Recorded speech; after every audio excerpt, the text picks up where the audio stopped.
Hi guys, welcome to Billingham YouTube channel. I'm here today. It's a bit of a change up. Peter Evans's girlfriend's gone into labour, so he's stuck in hospital with her.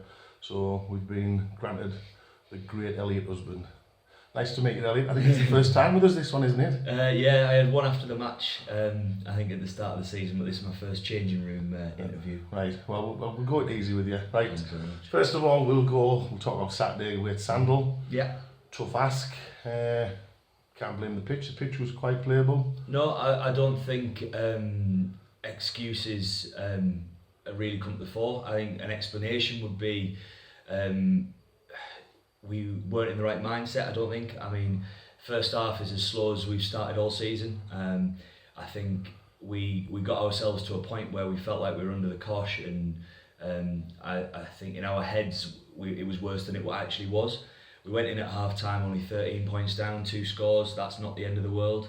I think that was the message that we tried to put out at half time, and it showed in it when we came back. And we got it back to 1 point, 27-26, and it really was. It was all us. And at that point, I think money would have been on us to come back. But well, I was stood behind the post when we were scoring them tries and their players were like really panicking. You know, when you like it says when you got to there. Yeah, and then I think maybe a little bit of composure at the end tripped us up. But Sandal's a tough place to go. It's never an easy win, and we've got to take the positives from it. I mean, the fight back was good, and now we are 0 for 1 this year, and we've got a point to prove.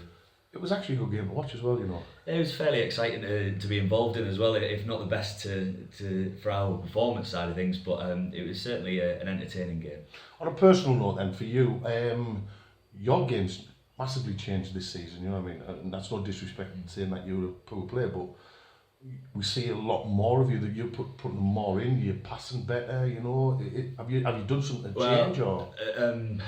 Not in that respect really, but I think my role's changed in the past few years. I mean, not as quick as I used to be, so I try and see my role as a bit more of a link man to those outside backs that we have now, with Job, Hopley and Joe Ross really providing the gas. And we've got attacking threats all over the field, so I think with Luke and Kirby in the centres penetrating and Pete pulling the strings, I think it's just nice to have another set of hands. Well, it shows that because all 4 tries on Saturday were scored from the lads in the back line, wasn't it? You know? Yeah, I mean, we're creating and we're moving the ball wide.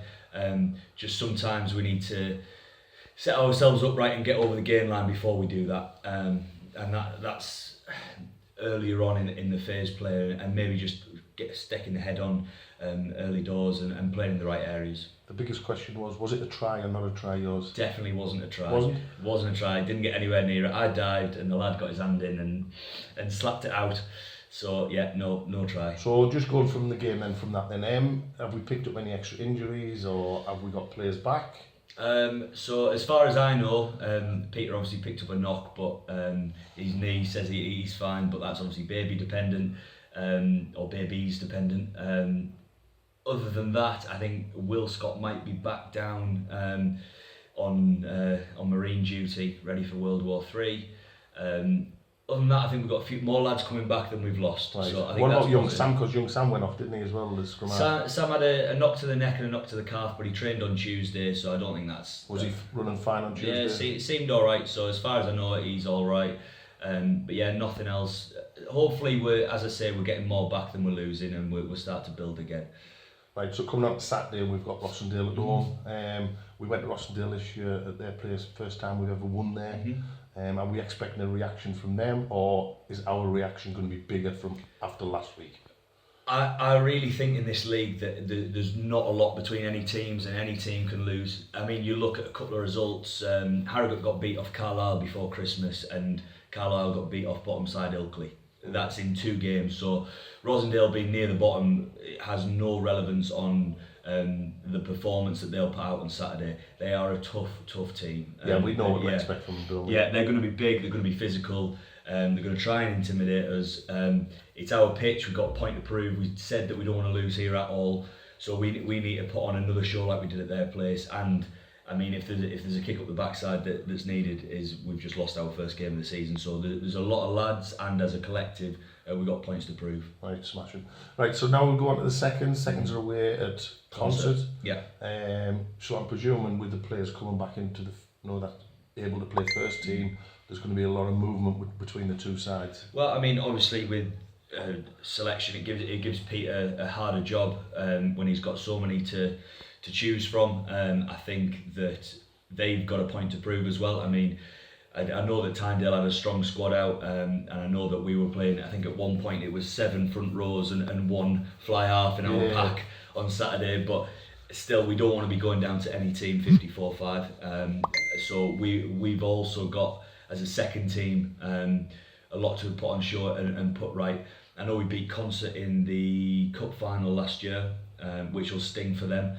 So they'll be wanting to show something back at their patch as well, which they're very proud of. So I think the squad will be as strong as, and regardless of who goes out, I think that they'll all want to put on a show and put a W on the board. We had a new lad made his debut last week, Peter Yule. Yeah. By all accounts, he was man of the match, star performer. Heard some great things. Yeah. I played a bit of rugby with Pete for a few years at county and that sort of thing. He's a great lad. An even better player. He really is. He's already fitting in really well. For the reports I heard from Saturday, he was our best player on the pitch. He was offering himself up. He was carrying hard, which he's sort of known for. And it'll be a great asset to have in the club. And he gets himself down training, and a really good asset. Yeah. Right, so the final one, the mighty 3TM. Yeah. The ball keeps rolling and rolling and rolling. Yeah. You know, they took that first defeat at the beginning of the season and off the floor. Yeah, they're the team sat top of the league. Yeah, they're the team setting the standard at the moment. They're the ones who are really sort of pushing ahead. There's not a lot that can be said about them other than they're a tight-knit group. They're playing the best rugby that they have done in a while, and they're getting numbers down, and that's really all you can ask. I've noticed on Tuesday night there was a few more down on Tuesday night training from the thirds as well. It's a sort of self-fulfilling prophecy that when you start winning, lads want to be involved, and they come down and they train, and you get better and you keep winning, and that's the set that we need. We need people who are going to buy in. The third team, you don't have to train all the time, but just that buy-in on a Saturday of lads wanting to be involved, and it's showing for them on the pitch. It's sort of gone away from third team social rugby, hasn't it? You know, I mean, the boys are starting to take it serious. The Colts haven't got a game this weekend, so we've got a few Colts to fit into the senior setup. That'll bolster the squad, and it's good to see lads getting some game time from the Colts. It's a really important experience that I think most people who've come through this club will have had at that 17, that first senior game, whether it was for the thirds, for the seconds, for the first. It's important, it's a big part of the development, and I think the lads who are going through that process at the moment are enjoying it, and they're doing well. Right, thank you very much, Elliot. Just like to wish Peter all the best and his partner, and hope things get a move on. Yeah.